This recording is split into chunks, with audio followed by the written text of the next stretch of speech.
نشر نوبتی برنامه اطلاعاتی پیغام از تلویزیون سیمای شهری پنجکند منصورتون است. در استودیو با شما میونسیت تمومی و کارگردان اسماعیل جان خلوف می باشه. اینک در برنامه ما تماشا کنید.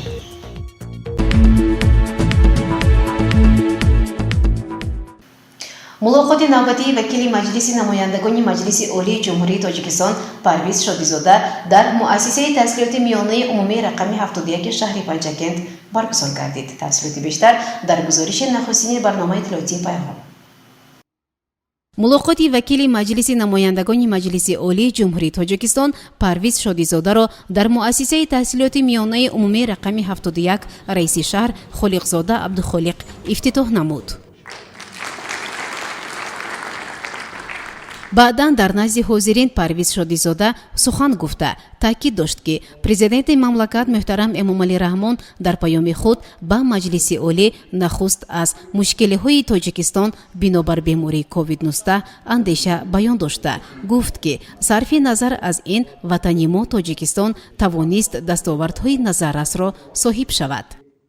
پیام پرزیدنت جمهوری تاجیکستان در مجلس عالی یک سندی خیلی مهم است که سیاست داخلی و خارجی مملکت را معین می‌کند و با قرار مجلس نمایندگان مجلس عالی جمهوری تاجیکستان همه وکیلان با مقصد فهماندهی نکته‌های اساسی پیام پرزیدنت جمهوری تاجیکستان و مجلس عالی و منطقه‌ها سفربر گردند. در آغاز پیام خود که سنه 26 ژانویه سال 2021 ارائه گردید، پیشوای معظم ملت تاکید نمودند که سال 2020 برای تمام مردم عالم از آن جمله برای تاجیکستان است یک سال خیلی وزنی بود، زیرا در این سال بیماری کووید 19 به تمام عالم پهن شد و آن باعث پسگردیدن اقتصادیات مملکت ها، زیاد شدن بیکاری و در مجموع یک باعث یک بحران عمیق اقتصادی و اجتماعی گردید. حکومت مملکت برای رسیدن به هدف‌های استراتژیکی امروز تدبیرهای مهم و معینی را به جا آورده شده است.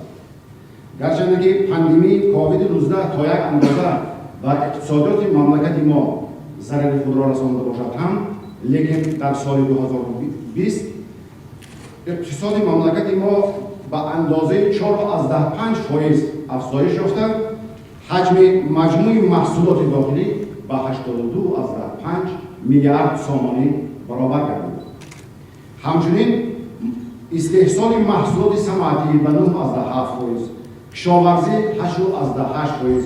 گردش سودای خارجی 9.8%، از آن جمله صادرات در حجم 19.8% افزایش یافت. باید تاکید نمودید بانک جهانی عمومی جهانی پس‌روی اقتصاد جهان یعنی مجموع محصولات داخلی جهانی را در سال 2020 به اندازه 3.5% بهاگذاری کرده است. یعنی اقتصاد تمام عالم در سال 2020 پایان و با آن نشان دهنده که ما رسیدیم، یعنی رشد اقتصادیات با 4.5% برابر گردید، یکی از نشان دهنده‌های بلندترین در بین ثابت دولت‌های اتحاد شوروی می‌باشد. بازارهای گوناگون اقتصاد مملکت در حجم عمومی بیش از 5.4 میلیارد سامانی سرمایه خارجی، از آن جمله 1.3 میلیارد سامانی سرمایه مستقیم جلب کرده شد. در این سال 300 کارخانه و کارگاه‌های نفت با 6500 جای کاری، 157 مؤسسه‌های تعلیمی، 108 مؤسسه‌های طبی و با مساحت 1.2 میلیون متر مربع خانه‌های استقامتی بنیاد گردیده و استفاده سپرده شده. پیشوای معظم ملت حکومت مملکت را وظیفه‌دار نمودند که فعالیت خود را در سمت مقاومت و تهدید بحران‌ها، تشکل امکانات و ذخیره‌های مالیوی بر رشد نگرانیده شده، تامین نمودن гуногунсамтии иқтисодиёт, густариши раванди рақамикунонӣ ва инчунин гузариш ба иқтисоди сабз тақвият диданд. дар соли 2021 бо истифодаи тамоми имкониятҳои мавҷуда пешвои муаззами миллат сифориш доданд ки маҷмӯи маҳсулоти дохилӣ дар соли 2021 ба минбаъд на камтар аз 7% таъмин карда шуд. дар идомаи суханронӣ вакили маҷлиси намояндагони маҷлиси олии ҷумҳурии тоҷикистон парвиз шодизода аз паҳлӯҳои дигари паёми роҳбари давлат муҳтарам эмомалӣ раҳмон андеша баён дошта оид ба таваҷҷӯҳи ҳукумати мамлакат нисбати рушди соҳаҳои мухталифи хоҷагии халқ аз ҷумла энергетика, саноат, маорифу тандурустӣ ва ғайра андеша баён намуда аз иштирокчиёни мулоқот даъват ба амал овард ки барои амалӣ гардидани нишондодҳои паёми сарвари давлат вобаста ба салоҳияту имконияти худ саҳмгузор бошанд. парвиз шодизода дар идомаи суханронӣ ба нақши бонувон дар пешрафти хоҷагии халқ изҳори ақида карда бо хушнудӣ изҳор дошт ки маҳз бо сиёсати оқилонаи роҳбари кишвар пешвои муаззами миллат муҳтарам эмомалӣ раҳмон ҳамасола бонувон ба вазифаҳои роҳбарикунанда пешбарӣ карда мешаванд.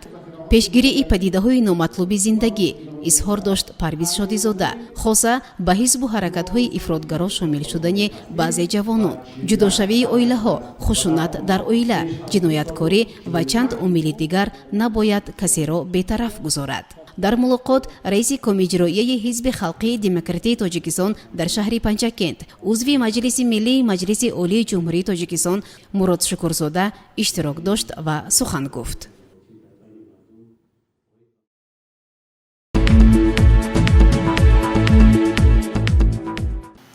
соли равон шоири шинохта, драматурги варзида Файзулло Ансорӣ 90 сола мешавад. ба ҳамин муносибат бо иқдоми шӯъбаи фарҳанги мақомоти иҷроияи маҳаллии ҳокимияти давлатии шаҳр дар толори маҷмӯаи фарҳанги эҷоди Кӯхи Лоиқ Шералӣ конфронси илми адабӣ баргузор гардид ки дар он бори дигар нақши нотакрори ин фарзанди фарзонаи миллат дар шеъру шоирӣ ва рушди драматургияи тоҷик таъкид гардид. конференсияи илми адабӣ бахшида ба 90-солаги шоири тавонои тоҷик, драматурги шинохта, фарзанди барӯбанди Водии Зарафшон Файзулло Ансорӣ толори маҷмӯаи эҷоди фарҳанги Кӯхи Лоиқро файзу тароват ва шукӯҳ баракати бештар бахшида буд. ҳанӯз аз дақиқаҳои аввали чорабинӣ, аз нахустин суханронии барандаҳо, чеҳраи орифонаю шоирона ва назми оламгири ин шоири маҳбуби миллат пеши назар ҷилвагар шуд. ҳар як баромад аз ҷумла маърузии Дилором Нарзуллоева, корманди китобхонаи марказии шаҳр, Абдухолиқ Шукуров, ходими илмии муассисаи давлатии осорхонаи таъриху кишваршиносӣ ба номи устод Абу Абдуллоҳи Рӯдакӣ, Муаззамхон Ансорӣ, ректори донишгоҳи омӯзгоҳи Тоҳисон дар шаҳри Панҷакент, бозгӯ аз рӯзгори лабрез аз панду ахлоқ ва мазмуну мундариҷии нотакрори ашъори Файзулло Ансорӣ буд. қироати порчаҳои шеърӣ аз ашъори Файзулло Ансорӣ саҳначаи модар нигарон буд. таронаҳои марғуб бо истифода аз ашъори шоири маҳбуб лаҳзаи дигари ҷолиби ин чорюнӣ буд ки ба қалбҳо фарҳу шодӣ бахшида, бори дигар бузургии ин фарзанди фарзонии Тоҷикистонро пеши назар ҷилвагар сохт. андешҳои дигар иштирокчиёни чорабинӣ аз ҷумла раиси бахши панҷакентии иттифоқи нависандагони Тоҷикистон нависанда Давлатшоҳи Тоҳирӣ, устоди варзида Хоҷа Муҳаммади Муҳаммадзод низ як нав арҷгузории эҳтиром буд ба Файзулло Ансорӣ. дар қисмати дигари чорабинӣ пайванди шоир Бахтиёр Қудратхонов баромад карда ба иштирокчиёни фаъоли чорабинӣ китоб тӯҳфа намуд ва арзи сипос кард барои посдоштани хотираи неки Файзулло Ансорӣ. дар фарҷумаи конференсияи илми адабӣ сармутахассиси шӯъбаи фарҳанг Рустам Ибрагимов ҳамчун мутасаддии ин чорабинӣ баромад карда ба ҳамаи иштирокчиён аз номи шӯъбаи фарҳанги мақомоти иҷроии ҳокимияти давлати шаҳр арзи сипос намуд. барномаи консертӣ ба конференсияи илми адабӣ бахшида ба 90-солагии шоир ва драматурги шинохтаи тоҷик Файзулло Ансорӣ ҳусни анҷом бахшид.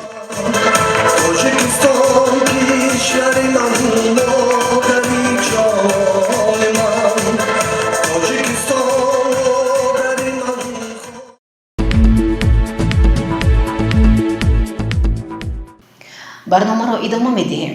омодагӣ ба ҷашнвораи наврӯзи оломафрӯз идома дорад ва дар радифи дигар идораи ташкилотҳо кормандони соҳаи фарҳанг низ барои дар сатҳи баланд тайёр намудани барномаи адабӣ мусиқӣ тадбирҳо меандешанд. Ба идомаи мавзӯъ таваҷҷӯҳ намоед.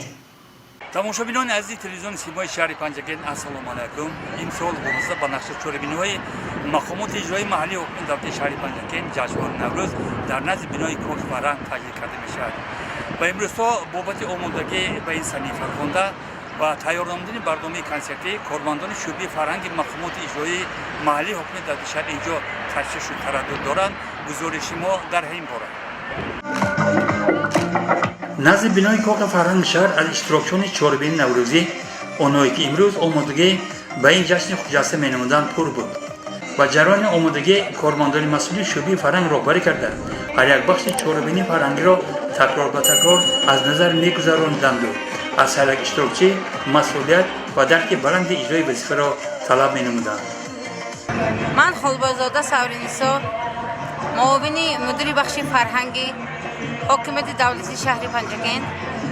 мана имрӯзҳо мо фарҳангиён дар назди Коки Фарҳанг барномаи адабӣ мусиқиро омода карда истодаем. наврӯз лола орад, майи дар пиёла орад, пайғоми навбаҳорон бар кӯҳ ҳуёла орад. наврӯзи навбаҳорон бар дӯстон муборак, ҷашни гулу муҳаббат бар дӯстон муборак. наврӯз навҷавон аст, наврӯз ҷовидон аст, аз рӯзгори дерин зеботарин нишон аст. тамоми халқи азизамро бо иди наврӯзи оламафрӯз табрик намуда ҳамаро ба тамошои наврӯзи оламафрӯз ки дар назди қасри фарҳанги шаҳри Панҷакен баргузор мегардад даъват менамоем. наврӯзатон фирӯз бод, ҳар рӯзатон наврӯз бод. дар ҷараёни шиносоӣ бо рафти омодагӣ ба ҷашнвори Наврӯз мо андешаҳои чанд нафар иштирокчиёнро рӯйнавор овардем. ман хонандаи синфи деҳигаи муассисаи таҳсилоти миёнаи умури рақами 3 Мирзова Сабина ҳастам. ман фахр аз он дорам ки дар ин чорабинӣ ҳамчун маликаи наврӯзӣ иштирок мекунам ва хурсанд ҳастем ки чунин чорабиниҳо ташкил мешавад ва мо дар он ҷо ширкат меварзем ва ҳамаи шумо наврӯзатон муборак бошад. саломат Сидиқова Фосият, хонандаи синфи 11 муассисаи таҳсилоти миёнаи умури рақами 15 мебошам. боиси фахри мост ки мо ҳамчун малика дар ин ҷашн иштирок мекунем ва шуморо бо ин ҷашни наврӯзӣ табрик мекунем. бовро шудааст ки кормандони шӯъбаи фарҳанги мақомоти иҷроии ҳукуми давлати шаҳр дар кори ташкил ва дар сатҳи баланд гузарондани чорабинои наврӯзӣ маҳорату малака ва масъулияти баланд нишон медиҳанд. бовар дорем ки чорабинои наврӯзӣ имсола яъне соли 2021 низ бо мазмуни баланду муҳтавои ҷолиб омода гардида дар қалби тамошобинон шоди нишод ва ифтихор аз ҷашнворҳои ниёгон хоҳанд гузошт.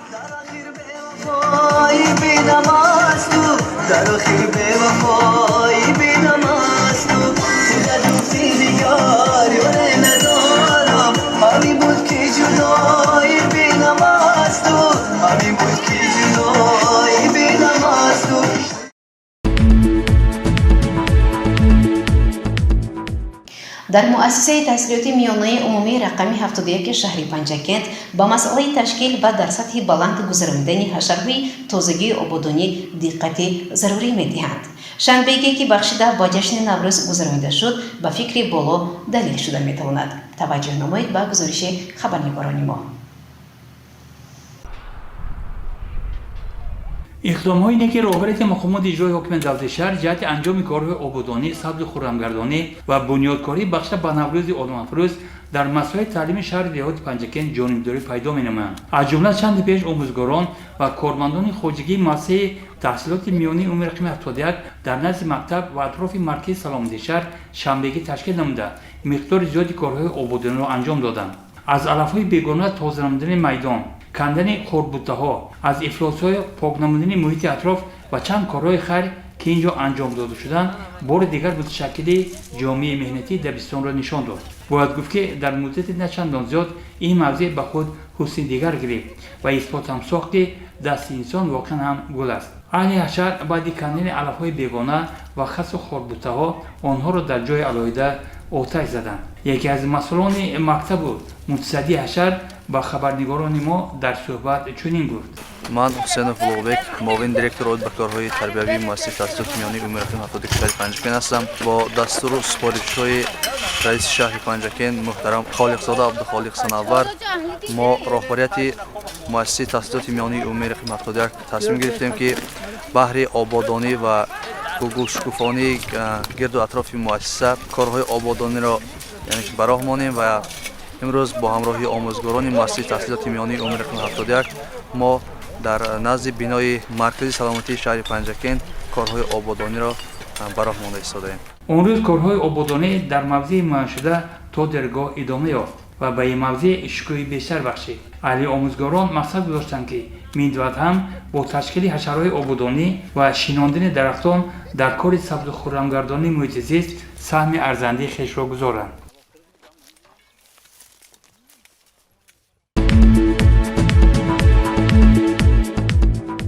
дар маҳаллаи соҳи зебон маҷлиси шӯрои собиқадарони ҷангу меҳнат баргузор гардид ки дар он фаъолияти ин ташкилоти ҷамъиятӣ дар соли 2020 муҳокима ва вазифаҳо барои соли 2021 муайян гардиданд.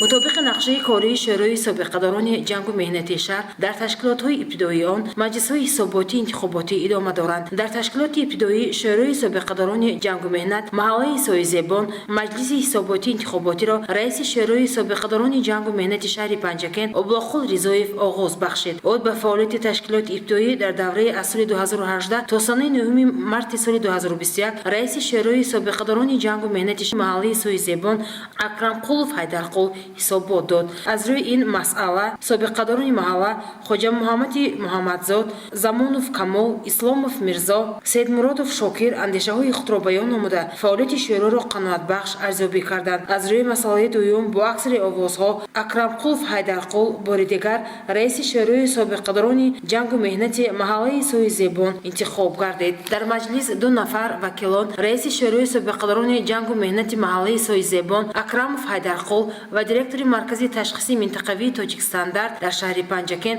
мӯъизазода насиба ҳамчун вакил ва конференсияи ҳаштуми шӯрои собиқадарони ҷангу меҳнати шаҳри панҷакен интихоб гардиданд.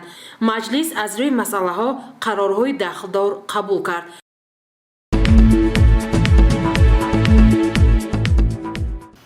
тамошобиёни гиромӣ, ҳоло бошад ба матни муроҷиатномаи маркази назорати давлатии санитарии эпидемиологии шаҳри панҷакен таваҷҷӯҳ намоед. роҳбарияти маркази назорати давлатии санитарии эпидемиологии шаҳри панҷакен шаҳрвандони шаҳру деҳоти панҷакенро бо фарорисии наврӯзи байналмилалӣ табрику таҳният гуфта ба маълумоти онҳо мерасонад ки бо фарорасидани наврӯзи байналмилалӣ ва гарм шудани ҳаво талаботи аҳолӣ ба истеъмоли нӯшокиҳо ва маҳсулотҳои ғизоии гуногун афзун мегардад. ҳолатҳое мушоҳида карда мешаванд ки дар баъзе нуқтаҳои хизматрасонӣ, мағозаҳо ва дигар ҷойҳо маҳсулотҳои бесифат, бемаълумотнома яъне тамға коғаз, бенишондоди мӯҳлати истеъмолӣ ва дар ҷойҳои ғайримуқаррарӣ ба фурӯш гузошта мешавад ки боиси сар задани бемориҳои сироятӣ ва заҳролудшавии аҳолӣ гардида метавонад. бо мақсади пешгирӣ намудан ва роҳ надодани ҳодисаҳои заҳролудшавӣ ва дигар бемориҳои вобаста ба ғизо аз ҳамин шаҳрвандони шаҳру деҳоти панҷакент хоҳиш карда мешавад ки маҳсулотҳои ғизоиро алалхусус маҳсулотҳои қаннодии кремдор, ҳасибҳои гуногун, нӯшокиҳо, консерваҳои худсохти хонагӣ ва дигар маҳсулотҳое ки бе сертификати сифат, тамға коғаз ва дар кӯчаву дигар ҷойҳои ғайримуқаррарӣ ба фурӯш гузоштанд, харидорӣ ва истеъмол нанамоянд. фурӯши хӯришҳои консервакардашудаи хонагӣ, ҳасибҳо, тортҳо, маҳсулотҳои кремдор ва хайра дар ҷойҳои ҷамъиятӣ ва баргузории маъракаҳои ҷашнӣ бе иҷозати расмии маркази назорати давлатии санитарии эпидемиологии шаҳри панҷакент қатъиян манъ карда шавад. غیر از این با مقصد پیشگیری بیماری‌های سیرویتی باید فاصله اجتماعی، گیگین شخصی رعایت کرده، شستن دستان با صابون یا محلول‌های بی‌ضررگرداننده در یک روز نه کم از 5-6 مرتبه به راه مانده از جای‌های سر آدم худдорӣ намудан лозим аст.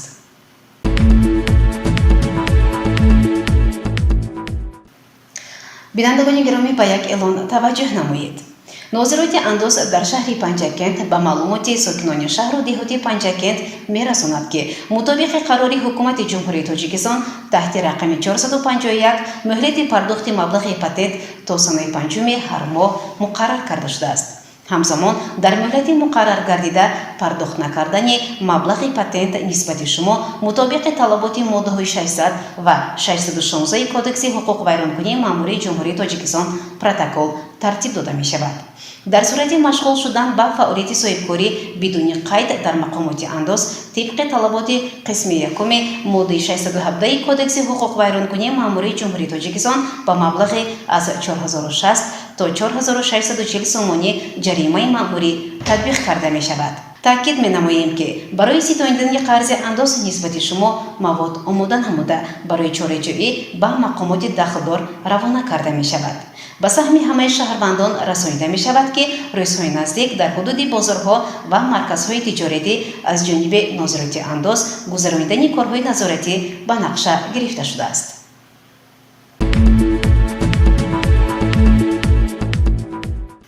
тамошобинони гиромӣ боз ба як эълони дигар таваҷҷӯҳ намоед.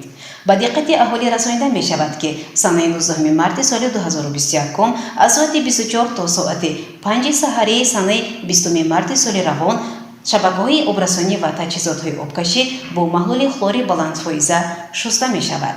аз ин лиҳоз аз сокинони шаҳр хоҳиш карда мешавад ки оби нӯшокиро захира намуда дар ин муддат аз нуқтаҳои оби нӯшокӣ истифода набаранд.